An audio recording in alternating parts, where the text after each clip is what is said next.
Le chevalier de l'alphabet par Louise Leblanc et les illustrations sont de Marie-Claude Favreau.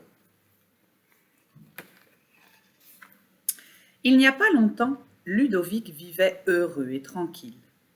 La maison familiale était pour lui une forteresse protégée par ses parents, un royaume dont il était le prince. Mais un matin, survint un grand bouleversement qui balaya tout. La forteresse s'écroula, comme un château de cartes. Ludovic fut projeté dans le monde extérieur et sa belle vie vola en éclats. C'était son premier jour d'école.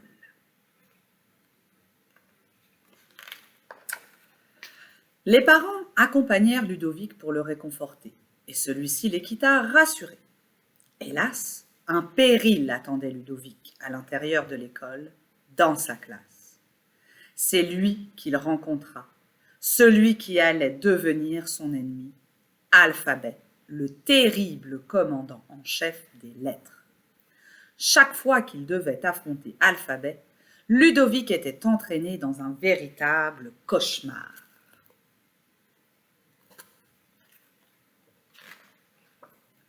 Les ennuis de Ludovic commençaient quand le professeur, M. Barbeau, pointait sa baguette vers une lettre et demandait de l'identifier.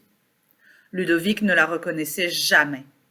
Impressionné par la puissance d'Alphabet, il perdait tous ses moyens. Plus le cours passait, plus Ludovic se sentait dans ses petits souliers, les orteils recroquevillés de peur. Le moment approchait où M. Barbeau lancerait son nom. « À toi, Ludo !» Aussitôt, Alphabet prenait vie aux yeux de Ludovic. Il donnait l'ordre à ses troupes de quitter l'ombre du tableau noir. Ludovic aurait juré que les lettres s'animaient et avançaient en bloc. Alphabet rugissait alors. « À l'attaque !» Les lettres démarraient en flèche, puis se mettaient à tourner. Ludovic en était étourdi. Elles se bousculaient dans sa tête et terminaient leur course réduite en bouillie. M. Barbeau insistait en tambourinant sur la lettre avec sa baguette. Ludovic finissait par bégayer. C'est une lettre. Alphabet éclatait de rire, suivi de toute la classe.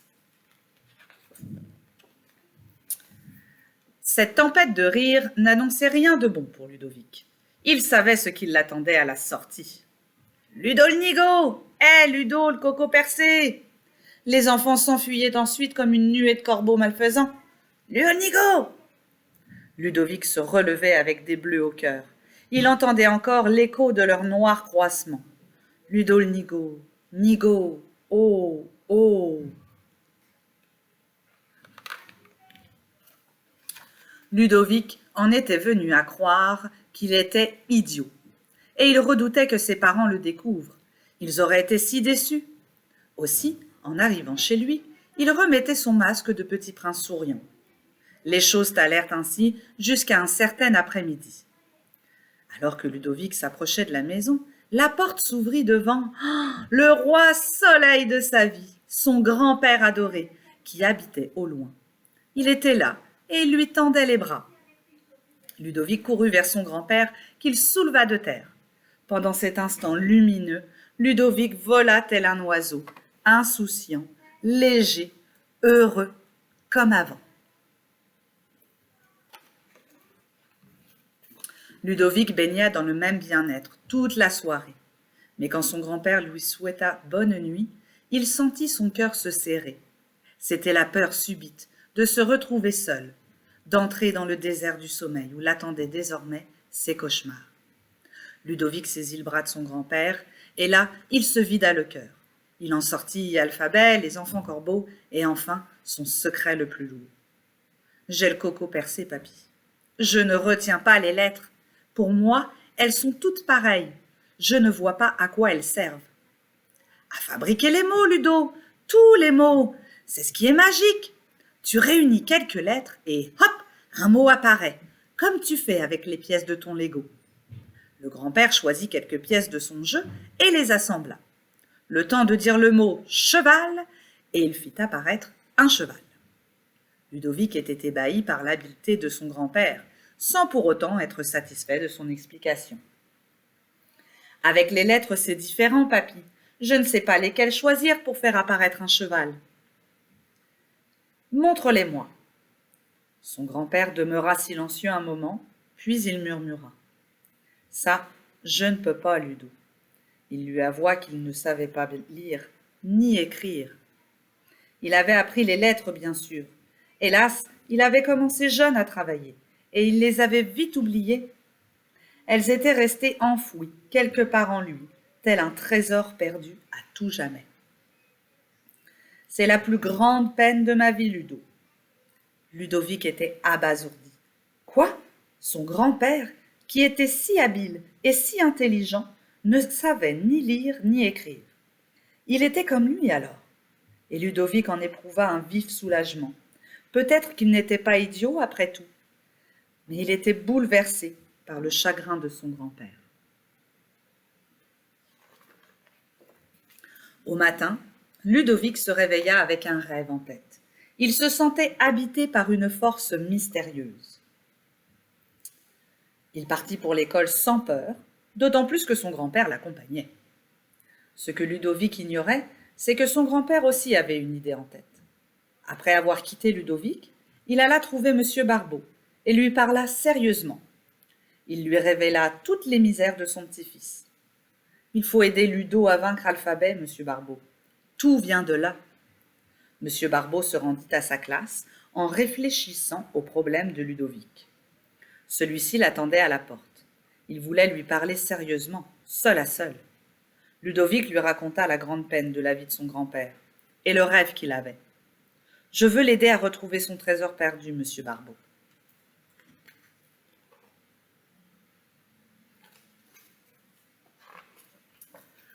Touché par leur histoire, M. Barbeau décida d'agir sur le champ.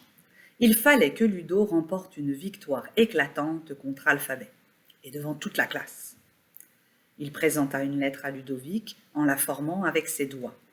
Cette lettre, Ludo, c'est la lettre V, le V de victoire. Elle sera pour ton grand-père. Tu t'en souviendras? Les paroles de M. Barbeau eurent un effet magique sur Ludovic. Une lueur traversa son regard et projeta une image dans sa tête. C'était lui, portant une armure et une épée, tel un chevalier investi d'une mission. Il devait rapporter au roi Soleil, son grand-père, une des lettres qu'il avait perdues jadis. Il réussirait, rien ne l'arrêterait. M. Barbeau commença son cours comme d'habitude. Ludovic se répétait la lettre intérieurement. Du coin de l'œil, il apercevait Alphabet, les bras croisés sur sa poitrine imposante. Le chevalier qui l'habitait rajusta son armure, puis se détacha de lui. Il avança vers Alphabet et parcourut ses troupes à la recherche du V. Il crut la reconnaître, mais il remarqua une autre lettre qui lui ressemblait. Il hésita, revint sur ses pas. Aucun doute, c'était bien le V, dans la dernière rangée.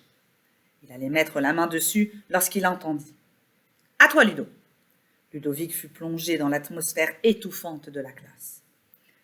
Un moment paralysé, il pensa à son grand-père et à sa peine. Il se concentra de toutes ses forces pour redevenir un chevalier.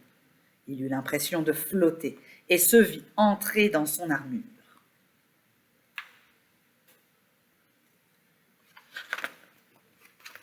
Comme frappé par la foudre, Ludovic fut aussitôt rempli d'assurance.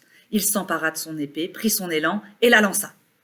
L'épée fila droit au cœur de la lettre V, qui apparut alors clairement dans la tête de Ludovic. « Le V, c'est le V, la lettre V !» cria-t-il. M. Barbeau poussa un soupir de satisfaction, et toute la classe éclata d'un grand silence. Pas un seul rire ne fusa. Jamais Ludovic n'avait éprouvé une telle joie. Il avait acquis un bien qui resterait en lui pour toujours et qu'il pourrait transmettre à son grand-père. M. Barbeau lui adressa de loin le signe de la victoire.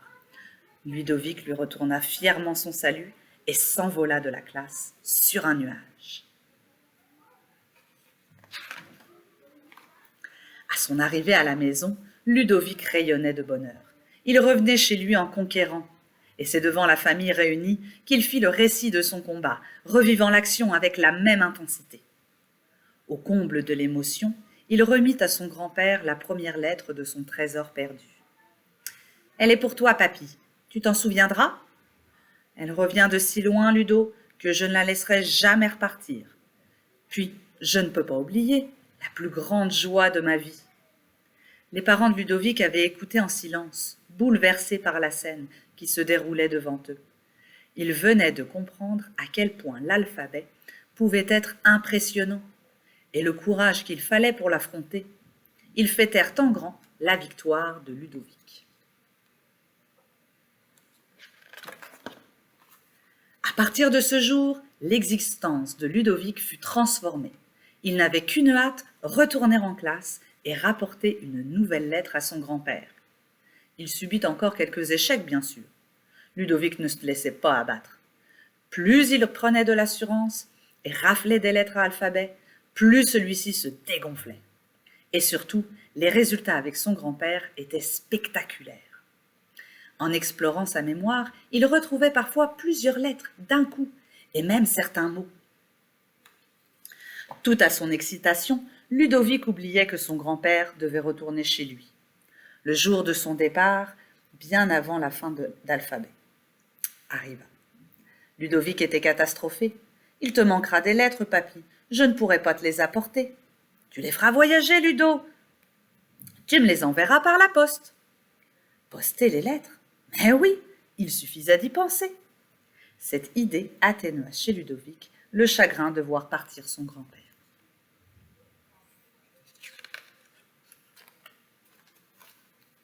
Dès le lendemain, Ludovic envoyait sa première lettre à son grand-père, le fameux D qui lui avait donné tant de difficultés.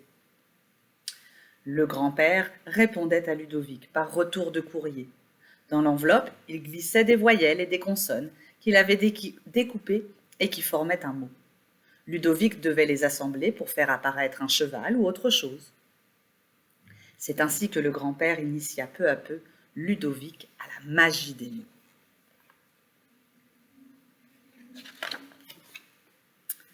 Un soir, le grand-père téléphona à Ludovic, de l'autre bout du pays, pour lui annoncer une merveilleuse nouvelle. Il avait récupéré son trésor. Il ajouta sur un ton mystérieux qu'il l'avait retrouvé au fond du grenier.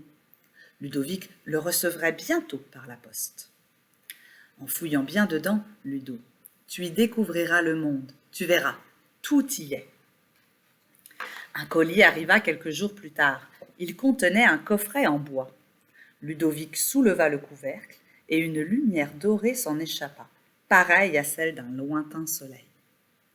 Elle provenait en fait de l'enluminure qui ornait un livre ancien, le vieux dictionnaire de son grand-père. Ludovic entendit son grand-père lui dire « Tu verras, Ludo, tout y est !» Il prit le dictionnaire qui pesait lourd.